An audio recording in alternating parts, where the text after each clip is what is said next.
In this lesson, we're going to talk about the concept of molarity and dilution. First, let's define, since we're talking in Unit 7 about solutions, what do we mean by that? A solution is any homogeneous mixture. Homogeneous meaning the same throughout. So anything that at the particle level is evenly mixed. We call the solvent the substance in largest amount, and the solute the substance that is not the solvent. So there could be multiple solutes potentially. Almost always, the solvent is water, or at least some type of liquid. And almost always, the solute that we're considering is a solid that you dissolve into the water. But let's just set aside for the moment the most common 99.9% of the time we're considering water being the solvent and the solute being a solid. Just remember there is a broader definition of a solution. You could dissolve, for instance, copper and zinc, two solids, into each other to make the solution brass. When you heat them up and melt them together and mix them, they form an actual homogeneous mixture that's goldish in color and has for many, many years fooled people into thinking it was gold, but it's actually a homogeneous mixture of brass. So you can have solids dissolved into other solids. Now, moving on from there, it's always going to be from here forward, water being the solvent and a solid being the solute. Okay. Similar molecules form solutions with each other. The phrase for that chemists sometimes use is like dissolves like. Like dissolves like. That means if it's a polar solvent, it tends to dissolve polar solutes. Nonpolar solvents tend to dissolve nonpolar solutes. Water, of course, is a polar molecule. So if that's the solvent that we're considering, things that easily dissolve in water would be other polar molecules or substances. Consider salt dissolving in water. No problem. We have a fully fledged positive sodium ion and a fully fledged negatively charged chloride ion. A polar solvent dissolving a polar solute. Absolutely, salt and water dissolve readily together. The reason that works so nicely is the positive ions within the salt attract the negative end of the water, the oxygen side, and the negative ions in the salt attract the positive end of water, which is the hydrogen side. How about oil in water?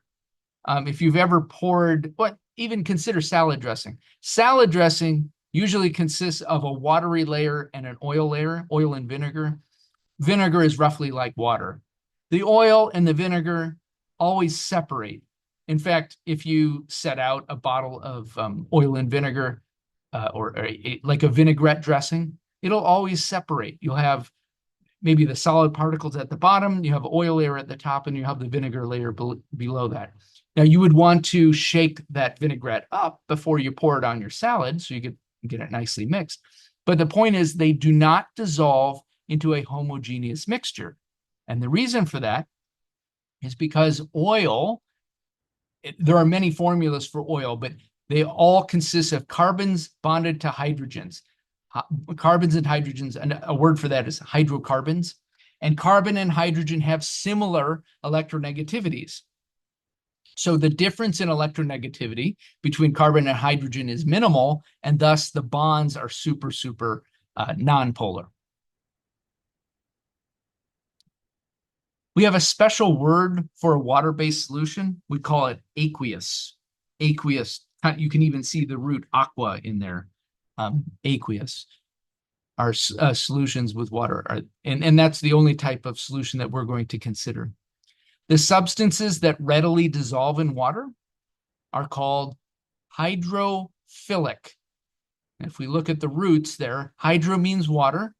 Phil, P-H-I-L, is a root that means love, water loving. Like Philadelphia is the city of brotherly love, because in Latin, or Greek rather, that is what that means. Hydrophilic substances are polar because water's polar. Polar solvents dissolve polar solutes. Things that dissolve readily in water would have to be polar themselves. We call those hydrophilic.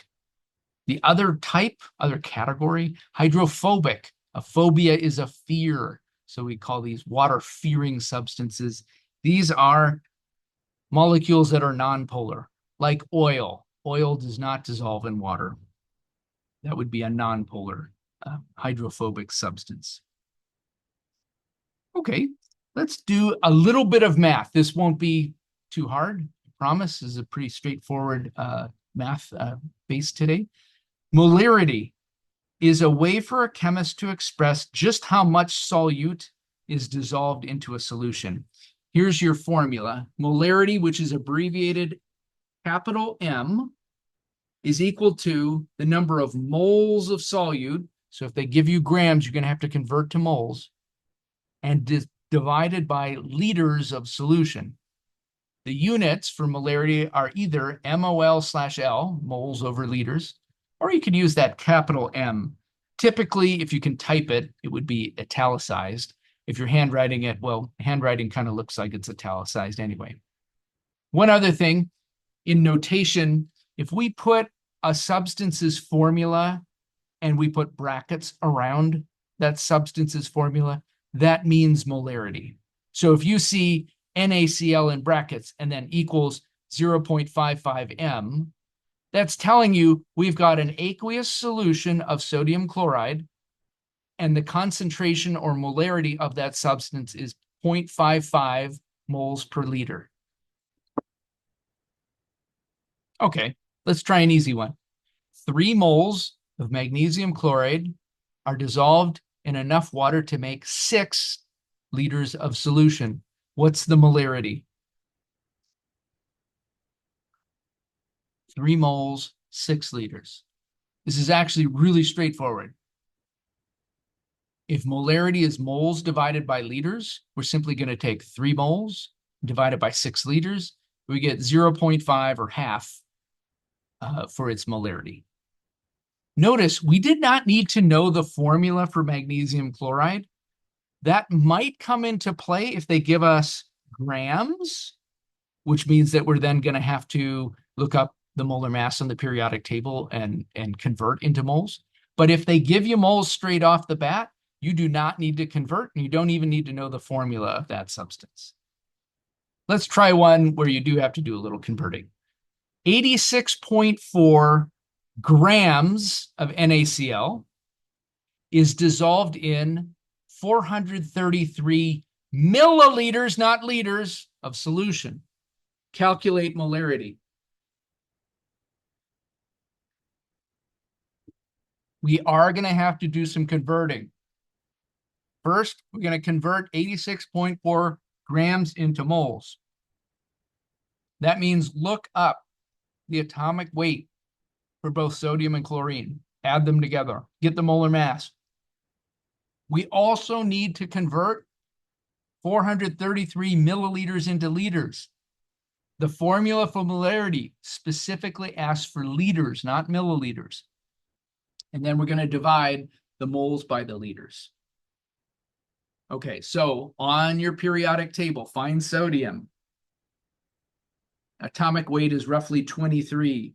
Find chlorine. Atomic weight is roughly 35. Add those together, 23 and 35 gives you 58. So we'll take 86.4 grams divided by about 58 grams per mole, and we arrive at about 1.5 moles. The other conversion, milliliters to liters, hopefully you know your metric prefixes. There are 1,000 milliliters in every liter. So if you have 433 milliliters, that's just shy of half of a liter. We're going to divide by 1,000. So 433, move the decimal 3 places over to the left, and you get 0.433. Lastly, divide the moles by the liters, and we get something on the order of 3.42 molar. When you see the M, you can say molar, or you could say moles per liter. Most often people will say molar, M-O-L-A-R, molar. One last thing I'd like to show you today, and that is the concept of diluting. Diluting means adding more solvent. You already have your solution. It has a certain molarity, and you're going to go along and add more solvent to it, not more solute. The number of moles of solute stays the same. But if you're diluting something, that means the molarity, the ratio of moles of solute to liters, goes down. Here's a really handy formula. M1 times V1 equals M2 times V2. The subscript 1 means initial conditions, and the M stands for molarity. So M1 is initial molarity, V1 initial volume. The subscript 2 stands for final conditions, so M2 is final molarity, and V2 final volume. Now, if you were to take the molarity formula and think about it a little bit, molarity equals moles over liters. If you were to multiply both sides of that formula by liters, you would get molarity times the number of liters equals the number of moles. Students, think about this formula. M1 times V1, molarity times the number of liters. The number of moles that was initially there is equal to the number of moles that's finally there. The moles of solute stays the same. That's all this formula is saying. But it sets it up in a really, really handy way. Let's try a problem using this formula. If we want to prepare 355 milliliters of 1 molar phosphoric acid from a 16 molar stock solution. By the way, stock solution means the really concentrated stuff that they ship to you in the chemistry lab. You then dilute it to a more usable concentration when you want to use it in an everyday application.